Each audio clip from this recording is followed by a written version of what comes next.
এদের মধ্যে এমন কিছু প্রতিভা রয়েছে যা আপনি দেখলে আপনার মাথার খুলি উড়ে যাবে। এরা এদের প্রতিভাগুলো কিভাবে এক্সপেরিমেন্ট করতেছে সেগুলো আমি আপনাদের সামনে তুলে ধরবো। আর এই ধরনের ভিডিওগুলি যদি আপনাদের ভালো লেগে থাকে তাহলে একটি লাইক করে দিন আর কমেন্টে আপনার মতামত জানান।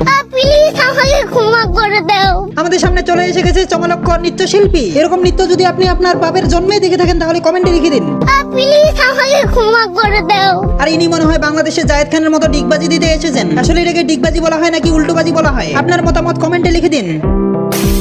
প্লিজ আমাকে ক্ষমা করে দাও। আর এই দিদি মনে হয় রিলস বানানোর জন্য অ্যাক্টিং শুরু করে দিয়েছেন। আরে দিদি সাবধানে, অ্যাক্টিং এর উপর আপনার ভালো অভিজ্ঞতা রয়েছে মনে হয়। আরে দিদি পিছে তো দেখো। প্লিজ আমাকে ক্ষমা করে দাও। এখানে দেখুন একটি ড্রেন থেকে পানি তুলে নিয়ে সেটাকে আবার পলিথিনে ঢুকে নিল। আর এটা নিয়ে একটি দিদির হাতে তুলে দেওয়া হয় আর দিদি সেটাকে কামড়ে নিয়ে মুখে নিয়ে খাচ্ছিল। এখন দিদির কাছে একটি রিভিউ নিতে হবে, দিদি খেতে কেমন লাগলো। ভালো লাগছে তো, তাই না? আমার মনে হয় দিদির ভালোই লেগেছে। হ্যাঁ ঠিক কথা বলছে, ধন্যবাদ।